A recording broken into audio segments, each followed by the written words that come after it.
So what's going on, everybody? I'm Spartacus, Generational Gaming and Entertainment Network, and I am here this week. Let's talk about Wandavision. I have a few things to talk about, but Wandavision is the big boy. Wandavision is the granddaddy right now.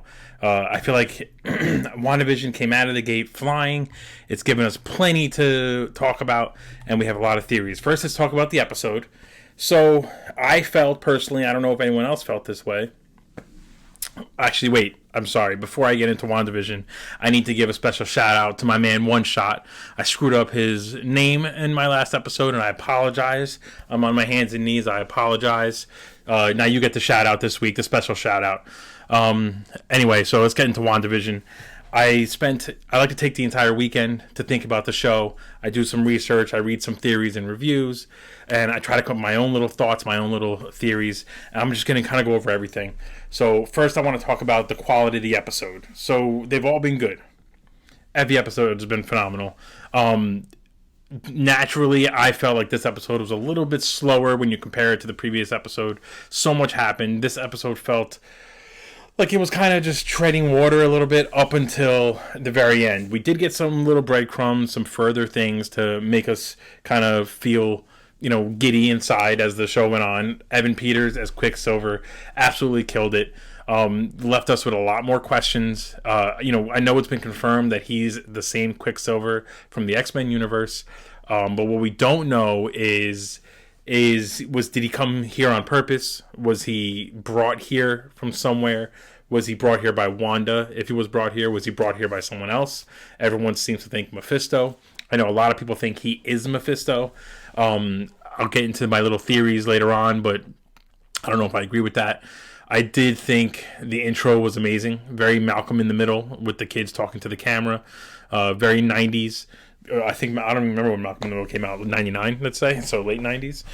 But I mean, the show was funny. Evan Peters as Pietro was hysterical.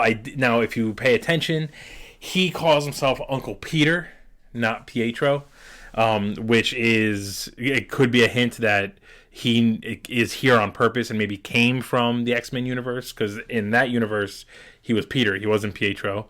I don't think that's the case, though, because some of the questions he asked Wanda later on, the way he was acting seemed very weird to me. I do love that the twins, Billy and Tommy, got their powers this week. I do like how they kind of just manifested out of nowhere. I feel like it's important to take note that Speed got his powers just because he wanted to be like Uncle Peter. Not because of anything big, not because of any major moment, but Tommy, I believe, is the one who got his powers, or Timmy. Is it Billy and Timmy? I think it's Billy and Timmy. Got his powers similar to his mom's powers, but got them due to a traumatic experience. And that kind of ties in a lot with a lot of the way the X-Men, the mutants, would discover their powers. Something kind of big would happen to them. I go back to Jubilee and on the X-Men cartoon, and the way she got her powers was just from being a traumatic experience. She accidentally fireworks the I think it was a CD player. So that it was very kind of on theme for them. The whole scene at the end with Vision trying to get out of the hex and just being sucked in and falling apart. So, that confirms that he can't survive unless he's in the hex. It doesn't fully explain why that is, but so clearly there's some sort of magic in the hex that's keeping him alive. Whether it's another Mind Stone, whether it's Wanda's magic just holding him alive, holding him together, or Mephisto, if Mephisto is the bad guy. We got some more glimpses of Hayward clearly having some sort of secret agenda. I guess it's hard not to talk about the theories, but just to kind of get into it, Hayward, Project Cataract, I think, is what we saw on Hayward's computer when Darcy broke into it. Cataract is an eye thing. I feel like the fact that it was called Project Cataract, and then we saw that he had a way of essentially tracking Vision, and through Vision tracking the people that were in his nearest vicinity, it almost kind of just calls to attention that he was using Vision as like the eye, as his eyes and ears inside of the hex, something that we didn't know of until this episode. So clearly, I see it's almost like he is okay with the hex happening, and he's just trying to keep an eye on it to see what it can bring into our universe.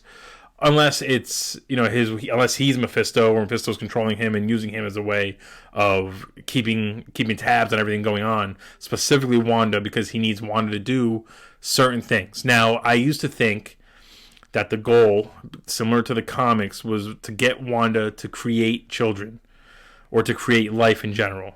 I am now thinking, because Wanda expanded that hex, my long-term theory, and I could be way off here, is I think whoever's controlling this needs Wanda to build this hex to such a big portion or big space or whatever you want to call it, to allow a merging of realities, and almost threatening our reality with the full merger of another reality. And I think that is what's going to be the catalyst to bring Doctor Strange and get him involved. So I was under the impression that it was WandaVision leading into Doctor Strange leading into Spider-Man, but I took a look today, and Doctor Strange isn't supposed to come out until 2022. So Spider-Man is this year. So WandaVision technically leads into Spider-Man 2 that came out already. Whatever fallout is of that is going to lead into Spider-Man 3. That will lead into Doctor Strange, and I believe at the end of Doctor Strange 2, we're going to get the introduction or the hint, the real confirmation of our next big bad for the Phase 4 of the MCU. I think the hex getting bigger and bigger ties into what we saw in Guardians of the Galaxy 2, when they do all those jumps to get to Ego's planet. They jump through little like hexagons in space, and they call them jump points. Those jump points are essentially designed so that you can get from one end to the other. It's light speed travel or whatever you want to call it, warp travel. So I feel like there's a reason why the hex is specifically a hex. Maybe the hexagon, instead of necessarily being a hint at Mephisto, is more of just a connection to that jump point. And with the way it's happening now, since it's not somewhere in space, it's on a planet. Maybe this hex is sort of a jump point to go from reality to reality. And that's why Evan Peters, Quicksilver, is now suddenly in our reality, in our MCU. I did think... I go back and forth whether Quicksilver is Mephisto in disguise or just being manipulated. There were moments where he was, being sisterly, he was being friendly, he was, consoling his sister, and then there's other times where he's just busting her chops and pushing her to do certain things. I think his comment towards the end of the episode of, your dead husband can't die again, it was specifically to get her pissed off enough that she can expand the hex, just a reminder that he's going to die, and she needed to expand that hex to keep him alive. I don't think it has anything to do. I don't think that was Mephisto or anyone kind of just being a dick to be a dick. I think that it was on purpose. I also believe Agnes, her little moment in the episode, while creepy and interesting to see, I believe her moment was planned, was acted out. I don't think that she was really under some spell. I think she knew what she was doing, and her whole goal was to just kind of keep dividing Vision and Wanda. Do I think that it's necessarily a bad thing? Not really. I think that they're kind of throwing us for a loop. The same way the Skrulls in Captain Marvel ended up being decent people or decent, creatures, and the Skrull or whatever, not Skrull, the Kree ended up being the bad guys. I think they're setting up Agnes to seem like she's a bad guy, to seem like she's against Wanda, but maybe she is aware, because of her magic ability that we don't know of yet, that the only way to put an end to what's going on is to have someone like Vision, who's probably not as powerful as Wanda, but pretty close, trying to stop what's happening. To me, it makes sense. So she's trying to make this divide between the two of them, not necessarily because she wants to go against Wanda, but because she knows that Vision can actually unlock himself, get himself free, get help, or do whatever he has to do. I did think it was funny that as the Hex expanded and pulled in the Sword Agents, they were all basically clowns, because they've pretty much been acting like clowns this whole friggin' season. I do think I'm curious to see what's going to happen to Darcy, because we didn't see what she turned into when the Hex overtook her. And I have to, I gotta give my man Jimmy Woo some props for being able to fight. Every time we've seen him so far, he's just kind of been a joke, doing the magic and, just kind of being a little bit of a nincompoop. But in this episode, we saw him kick some ass with Wanda. So, good for him. I do think, I wonder what the fallout's going to be. I read something about, we know now that when you go in and out of the hex, it alters your DNA. And I'm assuming it's going to give Monica Rambeau powers. But now you have Darcy in there, an entire town of people, and then they just took all these sword agents. Is this kind of the beginning of unlocking the mutant gene? That was something else that I kind of theorized a few weeks back. I wonder if that's what this is going to be. I still think, and I'm crossing my fingers, that Monica's aerospace engineer is going to be Reed Richards. It'll just be a kind of a quick cameo. I wouldn't even be surprised if we don't see his face. Maybe we just get a name drop, or we see the back of someone's head, and then it allows them to cast the role at a later date. But there were a lot of questions thrown out here. I did notice that the scene of Vision trying to get out of the hex and his cape being pulled back was very similar to me. It looked like when Wanda was trying to destroy the Mind Stone in Infinity War. It just kind of had a similar vibe to it.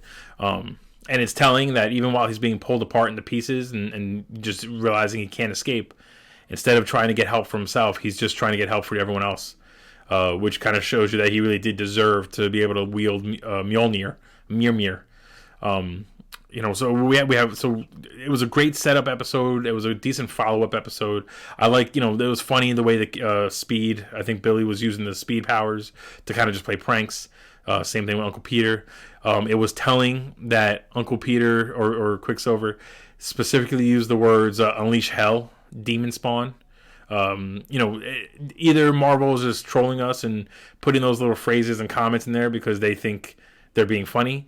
But we know Marvel and they do things on purpose. So comments like that are done for a reason. So clearly they're hinting at Mephisto. I don't know when we're going to see him. I don't know when he's going to be revealed, but they're hinting at him. And my gut's telling me that we're going to get an after credit scene at some point of, a big red-faced guy with horns turning to the camera and smiling the same way Thanos introduced himself to us. It would be, if it is Mephisto, I think it's a good choice to go with somebody who's more emotionally, intellectually, and spiritually stronger than everybody versus Thanos, who was kind of more physically strong. One thing I wanted to point out was, I read a theory a few weeks back about the commercials representing the Infinity Stones, and I think we've kind of got our real confirmation of that this week. So at the time, I was thinking that the toaster, they talked about the power of the Stark toaster, which was the first commercial. But I rewatched it recently, and now I'm starting to think the toaster was meant to represent Vision more specifically. Because if you just look at the toaster, it's got two eyes, a mouth, and then the blinking lights right where the Mind Stone would be. So I'm gonna say that commercial was referencing the Mind Stone. Then you had the Hydra watch or Strucker watch. So clearly that's the Time Stone. Episode 3 had the soap, which was the Hydra soap, but it was in a box that had like that light blue kind of glow, like the Tesseract. So that's the Space Stone. Then we had the ether with the spill of the red liquid, and then in this episode, now this was a pretty dark commercial, if we're being honest. A little kid stranded on an island, and he couldn't even open the freaking snack to eat something and survive, and he just turned into a skeleton. That was kind of brutal. I give Disney a little bit of credit for allowing that on their show, but the sun goes by, it's yellow and bright. To me, it was pretty clearly the Soul Stone, which leaves us with one more commercial. And if I'm doing it right, it should be the Power Stone in the next commercial. I don't know how the commercial is going to go, but besides the commercials linking to Wanda, they're clearly talking about the Infinity Stones. And in the comics, the Infinity Stones, even though they technically get destroyed or go away or whatever you want to call it, they manifest themselves in other people at some point, later on in the timeline. The Ancient One, I said this last week too, was very clear that in order for the reality to exist, you need the stones. They're a part of it. You can't not have the stones and have reality continue to be solid. Wanda's ability to create this hex, I'm 100% convinced that the hex is kind of a branch in reality. It's merging realities. And I think the reason for her that she's even able to do this is because the stones are currently trying to manifest themselves to kind of rebuild or fix our reality. Which, could she be now a physical representation of I guess it would be the Space Stone for her, maybe. Vision could end up being the physical embodiment of the Mind Stone. We don't know that yet. I do think that the reason why he needs to be in the Hex to survive is not due to some sort of magic. It's due to the Mind Stone that brought him back to life. I think the Hex houses a part of that Mind Stone's reality. And then that Mind Stone will only work in its own reality, which means that when Vision leaves the Hex, he's no longer in the reality that the Mind Stone came from, and that's why he started falling apart. And further, that's why the Hex was pulling him back in, because it's not going to let, that reality is not going to allow the Mind Stone to go somewhere else. I think that's really how the stones are going to tie into this. So I fully believe this is the case, but I don't want Phase 4 of the MCU to be all about Infinity Stones. I kind of would like for them. It's fine that they reference them. It's fine that they bring them up here and there. But, we need to move on. We need to move, give me something else. I like the idea of Mephisto and different dimensions and all that stuff. That's new. That's fresh. I'm all for it. But if they go back to, we need to figure out where the Mind Stones are, it'll feel a lot like Dragon Ball with the Dragon Balls, and it's just constantly trying to find those Dragon Balls, and that gets boring after a while. So we don't want to just keep doing the same thing over and over again. Another kind of thing that I think is starting with this show is a brand new Avengers team. We have plenty of heroes left from the first 3 phases of the MCU. They all are older. They all have been through it. And they're all a little scattered right now. And I feel like what we're getting is Monica Rambeau is getting her powers. I know in the comics she sometimes goes by the name Photon. She's carried the Captain Marvel mantle a few times. She's getting her powers. Clearly, it's obvious she's getting powers. You have Billy and Timmy, or Tommy. Now I can't remember their names. Both of them have powers, and they can age whenever they want. So I wouldn't be surprised if by the end of this show, this season, they're 18, 19. They're ready to fighting age, basically. We know that the Iron Wars show for Disney Plus is going to introduce us to Riri Williams, I believe her name is, which she, in the comics, is the successor to Tony Stark. So there's your new Iron Man. We know in the Hawkeye show where Clint Barton is going to be teaching his daughter and giving her, or Kate Bishop, and giving her the bow and arrow. That's your new Hawkeye. We know that in Ant-Man 3, Quantumania, Ant-Man's daughter has been aged up now, so she's basically ready for battle. So there's your Ant-Man character. And then, we're going to get, I know Adam Warlock is coming in Guardians of the Galaxy 3. We don't know if he's going to be good or bad, but, plenty of time to introduce even more heroes, and we're going to get a new Avengers team. Maybe they'll be called the Young Avengers. Maybe they won't. We know we got Miss Marvel coming to Disney Plus, She-Hulk coming to Disney Plus. There's 2 more characters that can be used. I'm fingers freaking crossed that they bring Daredevil and the Punisher. Although I don't think they're going to bring the Punisher, but Daredevil, Iron Fist. If anyone is sleeping on Iron Fist, Season 2 was amazing. Season 1 was kind of garbage, and they need to bring the character back, even if they do Heroes for Hire with Luke Cage. But those are just more characters they can bring in. I'm still holding out hope that Matt Murdock or Charlie Cox shows up in Spider-Man 3 as Spider-Man's lawyer. It would just be such a big moment for fans, such a big moment for the character. And honestly, I would want that to lead into Vincent D'Onofrio bringing Kingpin into the movies or back into the MCU somehow, because he was a fan-freaking-tastic Kingpin. So, those are really my thoughts and theories. I did read some stuff about, the fact that there were no kids in Westview up until Wanda had children, and then Vision pointed it out. Now, all of a sudden, there are kids everywhere. I did think it was interesting that when Wanda wanted to expand the Hex, time essentially stopped. And I do really like the idea of Wanda, or whoever's doing this to Westview, only really controlling the people that are in the direct eyesight of Vision. And, the further away you get from her, everyone's just doing a little bit less to seem real. It was tragic, but to me it was almost kind of funny seeing the woman just kind of do that one motion with the clothesline over and over again, and then further away they're not even moving, they're just standing there, because I guess from a distance you can't really tell, and she doesn't expect Vision to go flying like he did. The costumes that Wanda and Vision wore cracked me up. Just for anyone who doesn't know, Wanda said she was a Sokovian fortune teller in that costume, and that kind of tracks with the comic books and her character. Vision saying he was a luchador was, or not luchador, I guess. I don't know that that's in the comic books, honestly, but it's just a good explanation for his character and his costume that looked pretty funny. And so yeah, I mean, again, I thought it was a little bit of a slower episode considering that the episode before had some major things. But right now we're at a point where they don't need to give us much. Just a little bit here and there, and we have tons of questions, and we can kind of carry on from there. So that was episode 6, and there's, I believe, 9 episodes, so we're only 3 episodes away. I wouldn't be surprised at this point if we end the season with more questions than answers.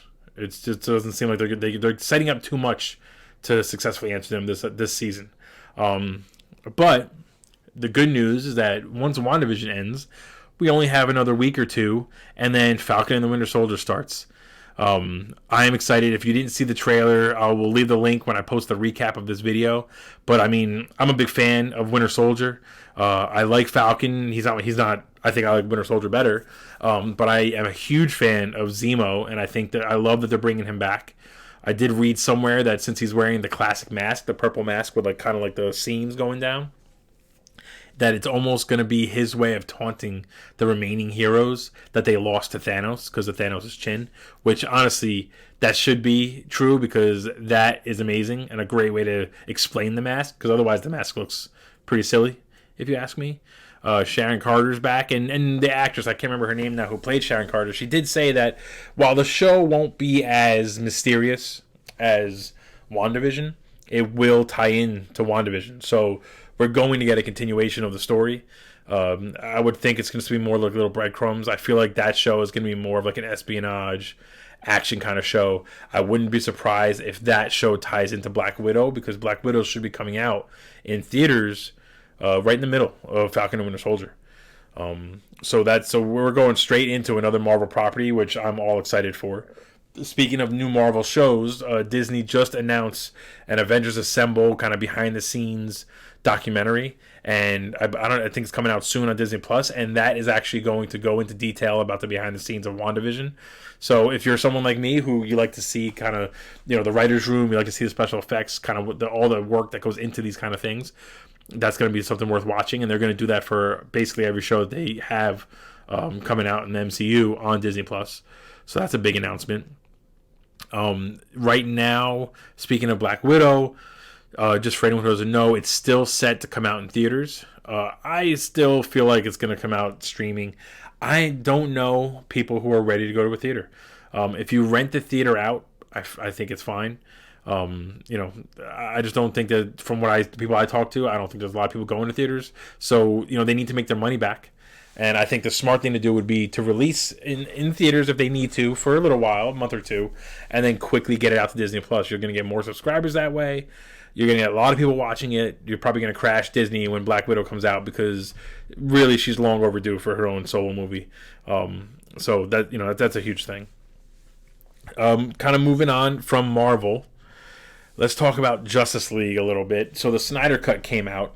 I talked briefly about it on Sunday. I watched the trailer again. I feel like the second time watching the trailer, I'm a little bit more disappointed. I feel like I have more questions. I think the Joker is an unnecessary addition. I love the character of the Joker, especially in relation to Batman, but the Justice League is not Batman's story, so we shouldn't have things that are so closely tied into him. They keep trying to shoehorn the Joker into these movies. Suicide Squad was a perfect example. You didn't need the Joker. You could have had him for a quick cameo. You could have been done with it.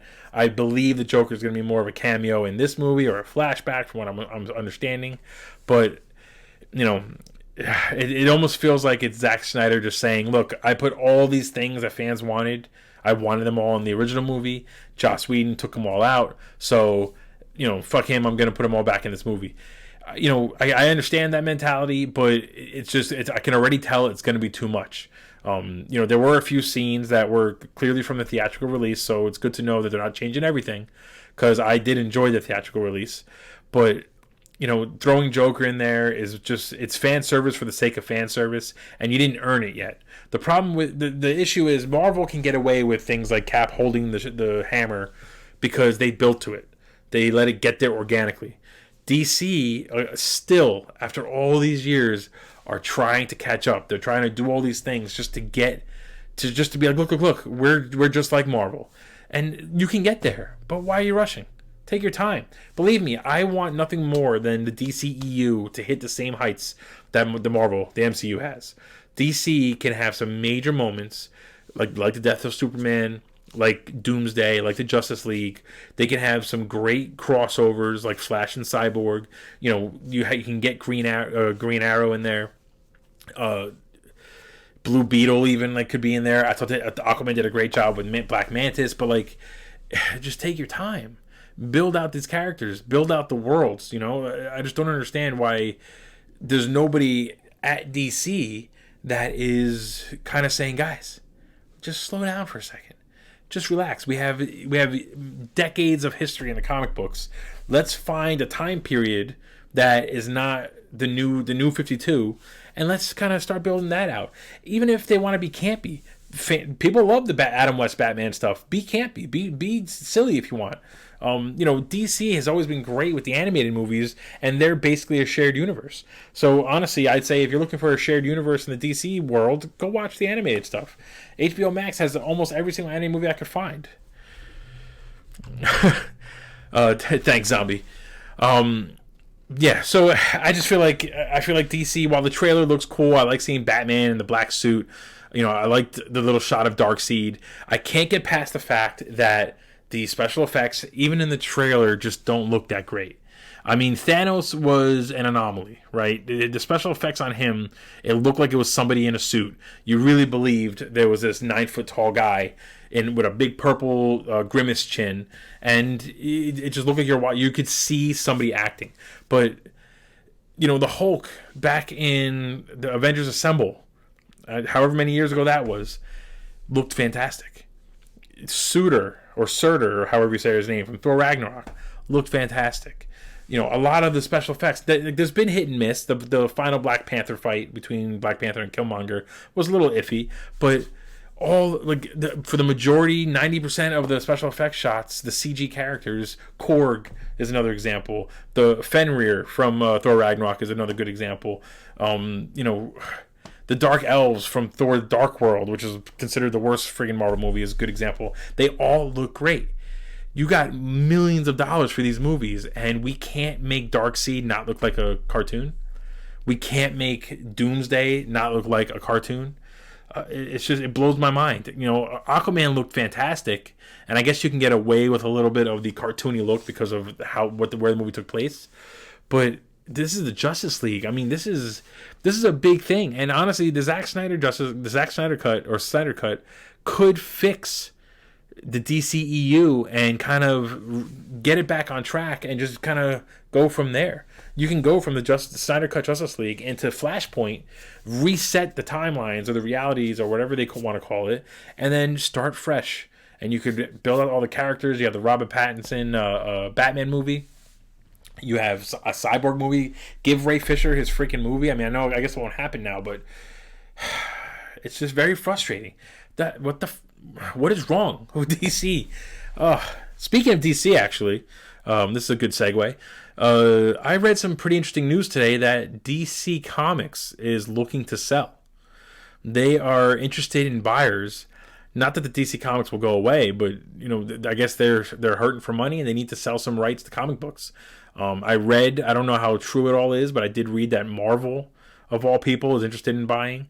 Robert Kirkman is interested in buying, and I guess that would be Image Comics, or maybe Image Comics is separate and they're interested in buying. But that's kind of big news. I don't know if that means they're focusing more on the movies and the animated movies and the shows, or what. But I read that today, and I was actually surprised that I didn't see it anywhere. I kind of, one of my coworkers told me about it, and I immediately looked it up. Yeah, you're right, Scythe. Disney needs to get a monopoly on everything. Now, if they did buy it, though, I think it's important to note that they should not combine DC with Marvel. I think WWE made this mistake when they finally got WCW. They made it too much of one single company. Keep it two separate companies. Let them go at it. You can maybe build to a giant Avengers versus Justice League kind of crossover movie. That would be crazy.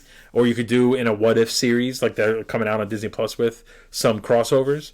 But I would not mix the two. You know, I'm actually all for the DC movies being darker and grittier, you know, more adult oriented. I don't think they need to make them so dramatic. I feel like they kind of started to veer away from that, and the quality started getting better and better. But you know, we don't need DC to be another set of Marvel where it's just quick quips and jokes and a lot of colors. I'm okay with it being dark, but I think that's just a big story, and I didn't really see it anywhere. I had to kind of go digging for it. So that's huge news, honestly, in the comic book world. Another big thing I just read actually in the comic book world too is a new comic book coming out in May of this year that is going to explain what took so long for Han, Luke Skywalker, Leia, Lando, and Chewie and all them to rescue Han Solo from Jabba the Hutt. So if you remember in Star Wars Episode 5, Empire Strikes Back, Han is frozen in carbonite. Episode 6 starts with him being rescued from Jabba the Hutt's palace on Tatooine. There was about a year gap between those two movies. So they left him in carbonite for a year, which basically explains why he didn't have his vision, why he was weak when he first got out of the carbonite, and pretty much how they were able to plan the attack they had to get him out. But they never explained why it took that long, and they never explained what happened. From what in the extended universe, it was revealed that Boba Fett didn't go straight to Jabba, that he made some stops along the way. So I guess these books, the first one's going to be called War of the Bounty Hunters, and it's essentially going to be, you know, Boba Fett had one of the biggest bounties out there. Everyone knew he had Han Solo, and they were trying to get his money. So it's about Boba Fett fighting his way in, which kind of ties in perfectly. They're going to do this whole Bounty Hunter series, and then at the end of this year, we're going to get the Bounty Hunter show with Boba Fett. So I don't know if the show's going to touch on it or not, but that's pretty big as far as if you're a Star Wars fan like I am, if you're a fan of Mandalorians, that's going to be a big comic series, and that's coming out starting in May, the first issue, which is going to go right into what Boba was doing before he went to Jabba. So that's a huge thing too. So moving on, let's talk about James Bond. So this week's movie was called From Russia with Love, and I gotta say, it was a big step up from the first one. Dr. No, while wasn't the worst movie, was not that fantastic. I definitely was a little surprised at how much I had to kind of force myself through it. I know the movie came out in the 60s, and I was fully prepared for that. There's as a movie buff, as a cinephile, there is a certain charm to movies that came out back then. I like seeing the way they did certain things, like the car chase with the screen in the background. It makes me laugh that nobody thought to tell Sean Connery, move your hands like you're driving a car. He just kind of sat there. It's either if you watch movies from that time period, they either sit there with their hands on the wheel while the screen behind them is just doing this, or they're just doing this, and the screen behind them is perfectly still. So I guess no one really taught them how to mime driving back then, but they fixed that in From Russia with Love, which was nice. I did think that as much as I didn't like the song from Dr. No, I did think that From Russia with Love, the song was even worse, but the visuals were a lot better. It was a lot more creative, very more Bond. And then also we get our first introduction to the technology. So one thing that that Dr. No didn't do really was get into the gadgets that Bond would use. And Bond, as far as I knew, I've only watched him from Pierce Brosnan on, was kind of known for those special gadgets. So in this one, they actually kind of right off the bat, they came out with a briefcase. And what I really liked about it was, I guess at the time they needed to show that they actually built this briefcase with all these little gadgets and gizmos and little hidden compartments. So I love the walkthrough. I love that they kind of showed us exactly what they were showing Bond with every little thing he could use that you just knew were going to come into play later in the movie. So that was excellent. I really love how detailed it was, and then I also like how every Bond mission seems to start with them every Bond mission seems to start with somebody following Bond. He flies, so far anyway, it's just 2 movies in, but he flies to where he has to go. He gets in a car, and it's always some random person comes up to him and says, "Oh, I was sent to pick you up." And then while they're driving to wherever he's going to stay, suddenly someone's following him, and the only person in the world who can see it is James Bond. I thought Sean Connery was much more seemed like comfortable in the role. He seemed like he understood the character a little bit more, which was good to see. I could see when people, a lot of people say Sean Connery was the best Bond. This was the first time that I could kind of start to see that, so that was cool. One thing that is hysterical to me. So overall, it was a big step up in the action. You still get a lot of the aiming from the side. They don't go down the gun. They just kind of hold it up like this and start pulling the trigger. And either they're really great shots or they are terrible. I guess this is where the Stormtrooper aim really started. But I did think overall the action was way better, way more intense. The gunfights were bigger. That gunfight in the Gypsy camp in particular was kind of a standout. But there is one moment that I'll put the clip in the recap video where you see the I guess it was a cop or CIA operative or MI6 or whoever it was gets shot in the arm. And when you watch the scene, you could see him get shot. He grabs his arm, and if you could just see him smearing the blood capsule, and they just don't cut away fast enough. And then when they come back, he's like, ah! He's got blood all over his arm. It was very obvious, very telling. I thought that was pretty funny. And it kind of stood out to me. But I will say, the fist fight on the train. So for a movie to be made back then, that fist fight was phenomenal. You had very little soundtrack. It was 2 guys in a very close quarters duking it out. It was brutal. It was vicious, and you could really feel the weight of that fight. So kudos to the director and the creators to really step up the Bond movies. This one I enjoyed immensely. I thought it was excellent from beginning to end, and it was a big improvement from the first one. The worst thing about it, honestly, was that number 2, 3, I think her name was, or number 2 maybe. Her death scene at the end was just ridiculous. It was that dramatic, classic where they go and it just cracked me up. And then I also thought it was pretty funny that it just ended again. So we're 2 movies in, and you just feel like, I don't know, at some point the directors, the actors, it's one day they just kind of wake up and they go, "What do you guys feel like? You feel like doing this?" And they're like, "Nah, let's call it a day." And I'm like, "All right, we're done. Run the credits."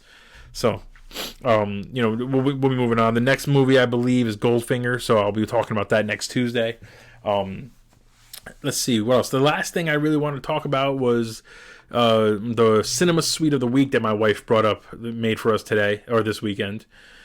Scythe. Goldfinger, I know there's some classic scenes, the laser and the crotch scene, but I'm looking forward to it. If the improvement from Dr. No to From Russia with Love is continued to Goldfinger, then I'm going to enjoy the crap out of it. So I will say it is funny, though, too. I'm a big fan of Austin Powers, but I never really understood the Bond references. And now that I'm watching these Bond movies, I keep saying, oh, shit, they parodied that in Austin Powers. So I'm looking forward to kind of continuing through these movies. But yeah, so the cinema suite of the week, my wife went out of her way to go buy some Walmart Funfetti cupcake mix, and honestly, it was fantastic. It was very delicious. She did a little for Valentine's Day, a little cupcake decorating with my daughter, and listen, the cupcakes look like shit, but they were delicious. I enjoyed every bite. So did her, so did she, and so did my family. So I can't complain too much. I'll show a picture later, tomorrow when I do the recap also. And that's it. So listen, thank you for joining. Thanks to everyone who jumped in, who commented. Let me know what you think. Let me know what your theories are on WandaVision. Episode 7, I feel like, is going to be a big one. So remember, just the way shows go, Episode 7 is going to be a setup episode. It's going to put people in place. Episode 9 is going to be a major episode. And then Episode 8 will be a major episode, and then Episode 9 is going to be dealing with the fallout and setting up whatever comes next. I do think we're going to get a trailer for something at the end of WandaVision. There's too much Marvel coming out. They have to give us something. So, Thanks, guys. And listen, check out everyone else in the Generational Gaming and Entertainment Network. Scythe X, One Shot, The Captain. You'll see us throughout the week playing some Call of Duty, playing Control on PS5, which is free this month, so check it out. I'll be playing Mario 3D World Land at some point, or 3D World, and I'll probably jumping into Bowser's Fury at some point. NHL 21. Scythe plays a ton of games. He's all over Rocket League. He's Destruction All Stars. Jump in and check them out. Don't be afraid to give us a shout out and give us some comments and feedback. And thank you so much. We'll see you guys on Sunday with some updates, and maybe I'll drop a couple videos beforehand too.